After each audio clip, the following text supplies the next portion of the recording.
1947, एक साल जिसने करोड़ों जिंदगियों को हमेशा के लिए बदल दिया। ये सिर्फ एक आजादी की कहानी नहीं है, ये दर्द की कहानी है, ये खून की कहानी है, ये बिछड़ते परिवारों की कहानी है। जब एक देश दो हिस्सों में बंट गया। सदियों तक भारत एक साझा संस्कृति, धर्म और परंपराओं का घर रहा। हिंदू, मुस्लिम, सिख सब एक ही धरती पर साथ रहते थे। लेकिन 20वीं सदी की शुरुआत में राजनीति ने इस एकता में दरार डालनी शुरू कर दी। ब्रिटिश हुकूमत फूट डालो और राज करो की नीति पर चल रही थी। धीरे धीरे हिंदू और मुस्लिम समुदायों के बीच अविश्वास बढ़ने लगा। 1930 का दशक, जब दो राष्ट्र सिद्धांत सामने आया। मोहम्मद अली जिन्ना ने कहा, मुसलमान और हिंदू दो अलग अलग राष्ट्र हैं। वहीं महात्मा गांधी और जवाहरलाल नेहरू एक अखंड भारत के पक्ष में थे। लेकिन हालात बिगड़ते जा रहे थे। 1946, कलकत्ता में दंगे भड़क उठे।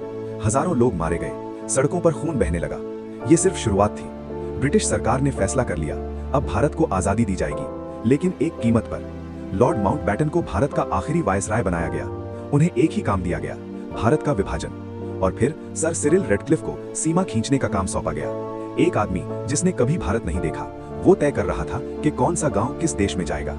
अगस्त 1947, दो नए देश बने, भारत और पाकिस्तान। लेकिन ये जश्न नहीं था, ये एक त्रासदी की शुरुआत थी। लाखों लोग अपने घर छोड़ने पर मजबूर हो गए। हिंदू और सिख भारत की ओर, मुस्लिम पाकिस्तान की ओर जाने लगे। इतिहास का सबसे बड़ा पलायन शुरू हो चुका था।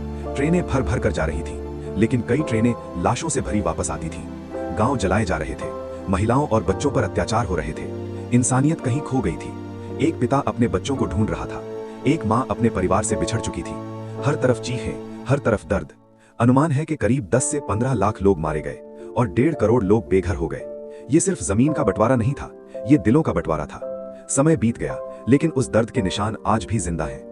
भारत और पाकिस्तान दो देश बन गए, लेकिन जख्म अब भी भरे नहीं हैं। ये कहानी हमें याद दिलाती है, नफरत कभी जीत नहीं सकती और इंसानियत सबसे ऊपर होनी चाहिए। अगर आप ऐसी ही सच्ची और दिल छू लेने वाली कहानियां देखना चाहते हैं, तो इस वीडियो को लाइक, शेयर और सब्सक्राइब जरूर करें।